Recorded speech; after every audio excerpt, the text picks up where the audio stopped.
بسم اللہ الرحمن الرحیم۔ السلام علیکم۔ روزے کی حالت میں بیوی سے ہم بستری کرنے کا کفارہ۔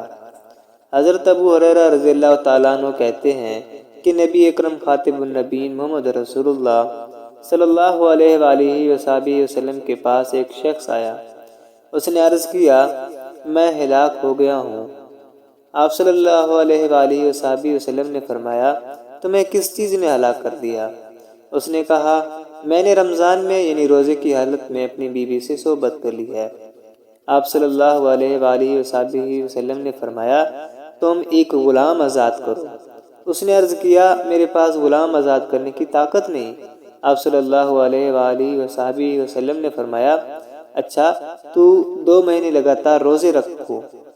اس نے عرض کیا، میں اس کی بھی طاقت نہیں رکھتا۔ آپ صلی اللہ علیہ وآلہ وصحبہ وسلم نے فرمایا، پھر 60 مسکینوں کو کھانا کھلاؤ۔ اس نے عرض کیا، مجھ میں اس کی بھی طاقت نہیں۔ آپ صلی اللہ علیہ وآلہ وسلم نے فرمایا، بیٹھ جاؤ۔ وہ بیٹھ گیا۔ اسی دوران آپ صلی اللہ علیہ وآلہ وسلم کے پاس کھجور کا ایک ٹوکرا آ گیا۔ اس ٹوکرے کو عرق کہتے تھے۔ آپ صلی اللہ علیہ وآلہ وسلم نے فرمایا، جاؤ اسے صدقہ کر دو۔ اس نے کہا، اللہ کے رسول، قسم ہے اس ذات کی جس نے آپ کو حق کے ساتھ بھیجا ہے، مدینہ کی ان دونوں سیاہ پتھریلی پہاڑیوں کے بیچ کوئی اور گھر والا ہم سے زیادہ محتاج نہیں ہے۔